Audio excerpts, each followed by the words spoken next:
Hi, welcome guys. Today we're back with another video. What if there was a nuclear war between the US and Russia? I got interested because it's been in the news. I'm slightly concerned about this, and I saw this video and I'm like, hey, might as well know, right? If it comes to that, might as well know. So let's watch this video. Let's learn. Let's be petrified together, and yeah, let's go in. The date is March 4th, 2022, and after years of deliberation, both Georgia and Bosnia and Herzegovina have officially been accepted as full NATO partners. Ukraine now reinvigorates its push for NATO membership, while Russia has for the last 6 months warned of military action. Alarmed by what it views as encroachment of NATO on its borders, Russia at last responds to the ascension of Bosnia and Herzegovina and Georgia by massing forces on its western border. Russia is gambling that the other NATO nations will reconsider admitting the two new members, or at least not be willing to go to war over the defense of brand new members to the alliance. Russia, however, has completely underestimated the solidarity of the alliance, realizing that NATO is in essence a worthless entity unless Article 5 of the treaty is immediately enforced. NATO warns Russia that an attack on one ally is considered an attack on all allies. To reinforce the point, NATO troops are sent. NATO cannot, if NATO is ever attacked, or a country belonging to NATO is ever attacked, for PR purposes and for their own legitimacy, they have to go to war. Even if that means nuclear war. Because if they don't, then the whole treaty is meaningless and pointless, and nobody's going to respect it, any longer. Sent into Estonia, Latvia, and Lithuania, the alliance's most vulnerable members given their direct proximity to Russia. Russia, however, sees this as an unacceptable show of force, and the move proves to be the straw that breaks the camel's back. Without warning, Russian armor pours into Latvia and Lithuania, linking up with forces in Kaliningrad. World War III has officially begun.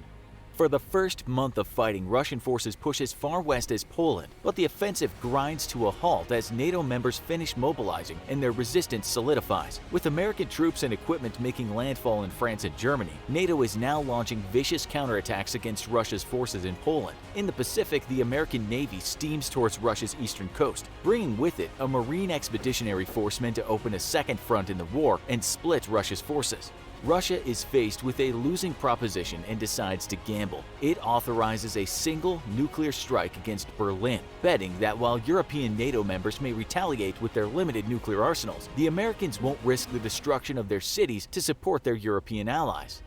The date is now April 12th, 0205 hours Zulu. American and Chinese infrared recon satellites both pick up the telltale fiery plume of an ICBM launch from a missile farm in the south of Russia. 2 minutes later, the American president is awoken from his sleep and given the news. Russia has launched a single nuclear Who's device, that president? unknown payload, This is the likely American target in president? Western Really? Europe. The U.S. Air Force's Global Strike Command has for weeks been flying nuclear alert missions with its fleet of B-52 bombers, maintaining a nuclear-armed force in the air 24 hours a day, 7 days a week.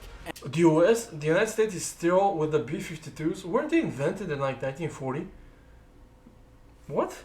As its predecessor, the Strategic Air Command once did for decades during the Cold War.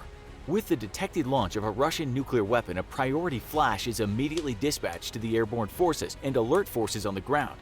Flight crews stationed overseas in Japan, on the west coast of the United States, and in Europe all review their single integrated operational plan, which lays out the exact flight route, refueling track, and targets for each of the bomber crews. Most aircraft have 2 primary targets, with 2 alternate targets to be struck should they be unable to make it to their primary targets. Within minutes, the crews are in the air, and those already on alert patrols immediately set their course for the positive control turnaround point, a pre-planned point near Russia where the air crews will automatically turn around unless they receive an order to strike. At missile sites across the American Midwest, the giant concrete shutters that protect the buried missiles inside their launch facilities are automatically rolled back, and the security forces personnel tasked with defending those sites go on full alert. Their orders are to defend the silos until every missile has been launched, after which they are to escort surviving missile crews out and back to a rendezvous point well away from the missile farm, for these sites will be a priority target for incoming Russian missiles.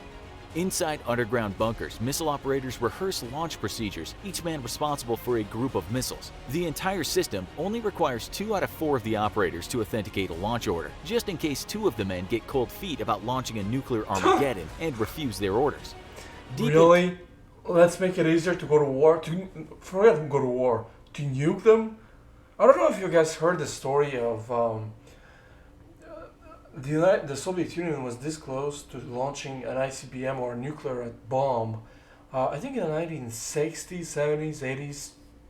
I know I went over 3 decades, but it was a submarine. It was off the coast of Florida or Washington, and 2 out of the 3 officers agreed to send a nuke because there were reports of the United States firing nukes towards the Soviet Union, and 2 out of the 3 officers pushed in their key to fire the nuke, and the third one said no way, and because of that one guy, we're still here today. And what the U.S. is like, what? Let's make it 2 out of 4, 50%. Let's make it easier for everybody. Of course. In the Arctic, Pacific, and Atlantic Ocean, the U.S.'s extremely low-frequency communication system flashes a nuclear alert to America's ballistic missile submarine fleet. Each sub carries 24 Trident missiles, and each missile carries up to 8 independently targetable warheads with a yield of 475 kilotons. America's fleet of hunter-killer attack submarines have for weeks been stalking and eliminating Russia's aging ballistic missile submarines, and the survivors are bottled up near the Russian shore where they can be protected with shore-based firepower and anti-submarine patrols. Now, America's attack submarines set course for Russia's coast, and their mission is to eliminate Russia's surviving nuke boats, though it will cost America's submarine fleet dearly, as Russia's Air Force and Surface Navy fiercely defend their surviving ballistic missile subs. At 0209 hours, the American president is told that the American recon assets have positive confirmation of a nuclear detonation in Berlin. The Russians have fired an older single-warhead ICBM, yet with a yield large enough to completely destroy the city of 3.6 million. On a hotline direct with the Prime Minister of the United Kingdom, the president is told that Britain is already issuing a fire order to retaliate for the attack. The president knows that the attack on Berlin was a gamble by the Russians, who don't believe that the US will risk an escalation and attacks on its own cities to defend Europe. An emergency flash is dispatched by the US's ELF communication system to a lurking Ohio-class submarine currently on station deep beneath the ice of the North Pole. After authenticating the order, the sub breaches through the 5-foot-thick ice and the door on a single dorsally mounted launch tube props open. The navigation system on the Trident II missile located inside the launch tube is activated, and a mission trajectory is automatically loaded into the flight computer. Then, a steam generator ignites a solid-grain rocket motor, which feeds superheated exhaust into a tank of chilled water. The water evaporates and expands, forcing the missile within the launch tube to be launched upwards and out. After which, the first stage motor ignites and the missile screams upward and towards space. An astro-inertial guidance system on board the missile uses star positioning to fine-tune the accuracy of its trajectory, as GPS has long been unreliable due to Russian attacks on NATO satellites. The Russians have bet wrong, and minutes later, 8 475-kiloton warheads detonate over the Russian missile facility which launched the Berlin attack. Simultaneously, a British attack strikes the cities of Ekaterinburg and Novosibirsk, with a population of 1.5 million or 3 million together. NATO has responded in kind to the Berlin attack, and America has both punished Russia's nuclear forces for the attack and shown that it will stand with its allies. In the halls of the Kremlin, a desperate power struggle plays out. 3 million Russians lie dead, and the US has obliterated one of Russia's major nuclear missile facilities, destroying dozens of ICBMs in place. Russian ballistic submarines, considered to be the most survivable element of the nuclear triad, have also been decimated by American attack submarines, though the US has lost 12 subs of its own in its quest to eliminate the remaining Russian boats. Military leadership clashes with the civilian leadership and demands a retaliatory attack on American missile facilities, with US reinforcements in force on the Western Front and Russians starting to lose ground in Poland. Battlefield commanders... Dude, man. This is a completely different scenario than what's going on right now because this video was made in 2019, of course. But, it can happen like that. If Russia gets bogged down in the Ukraine and gets further humiliated, by their military not being able to take ground as efficiently as they hoped, Imagine they nuke Ukraine, and then what? The West responds in kind, some way, somehow.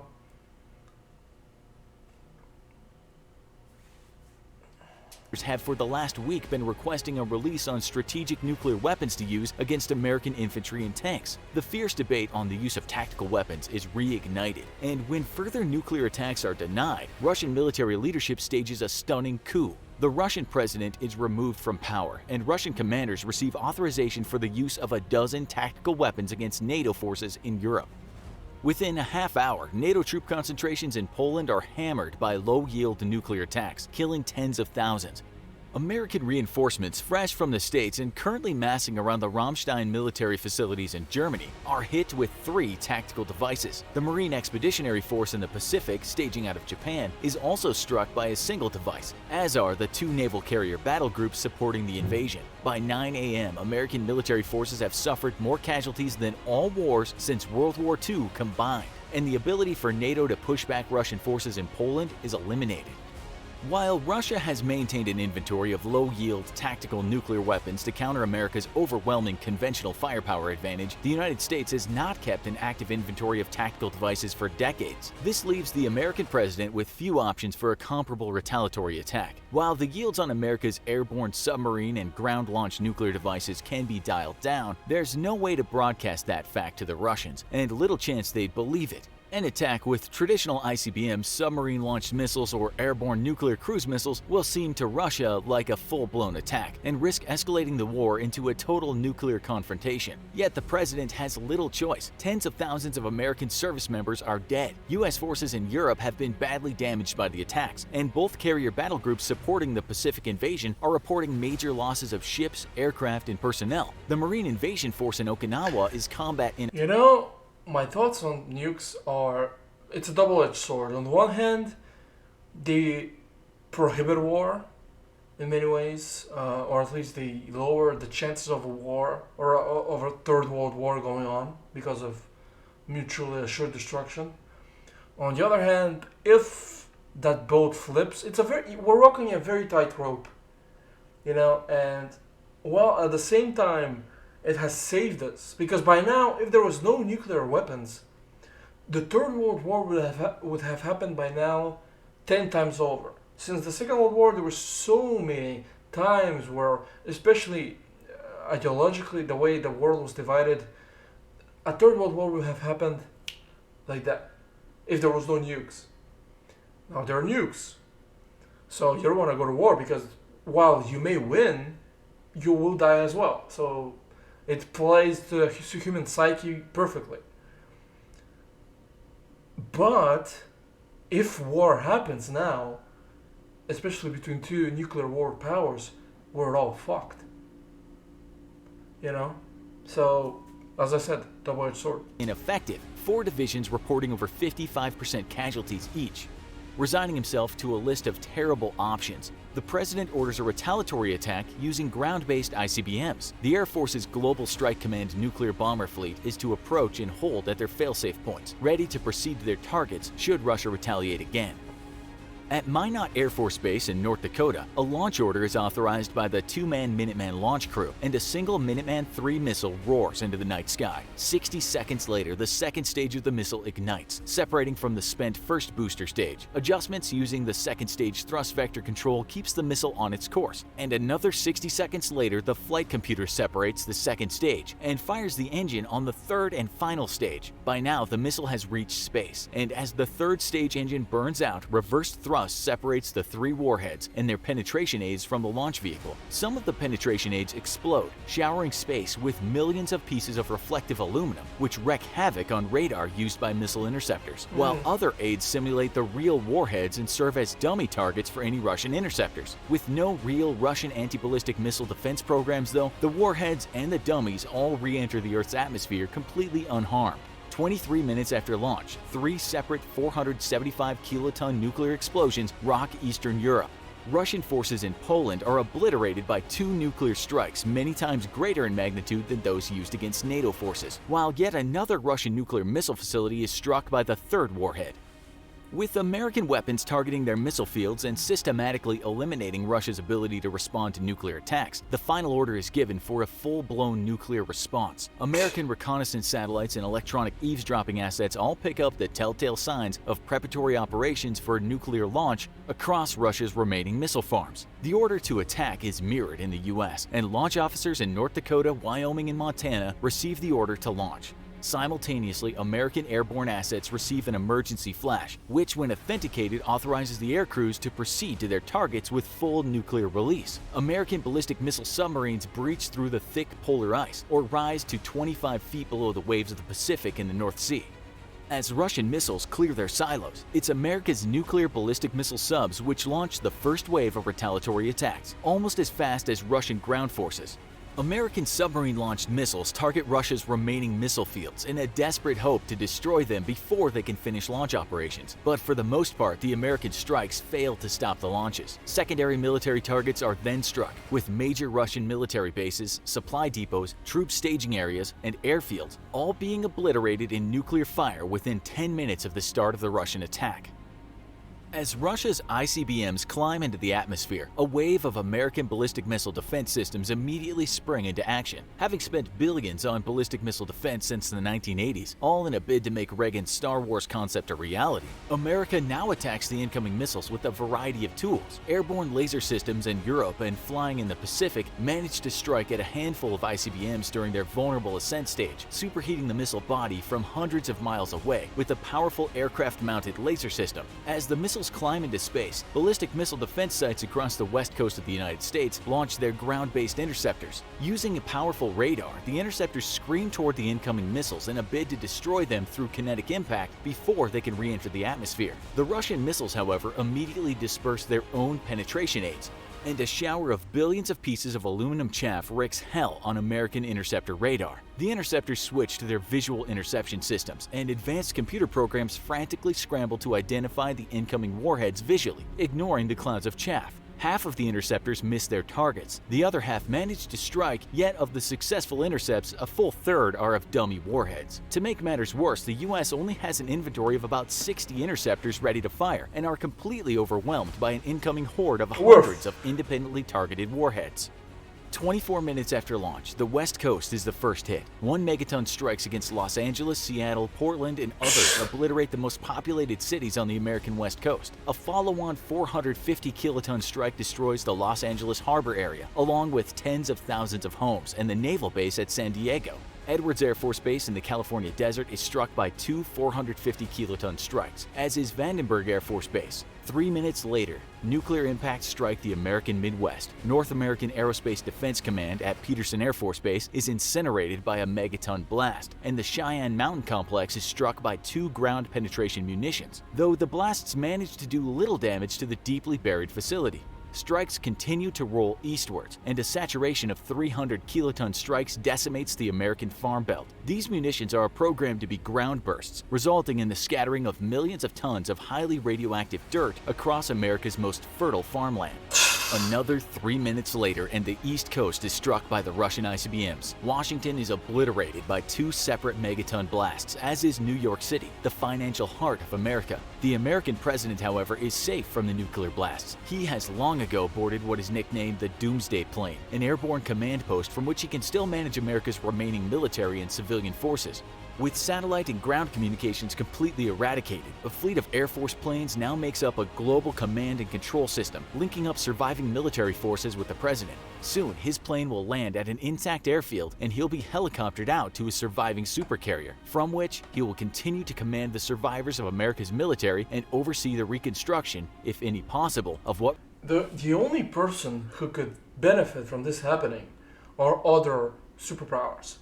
China, Brazil, people who will be able to survive the nuclear winter, they'll be the ones who benefit the most.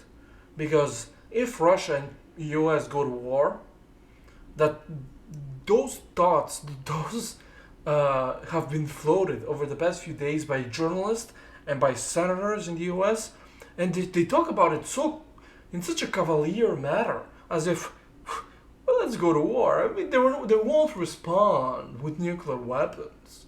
10 days ago, nobody thought he was going to enter Ukraine Now everybody was blown away. What? How could he enter Ukraine? And what? Now you're gonna be shocked if he launches nukes? You know?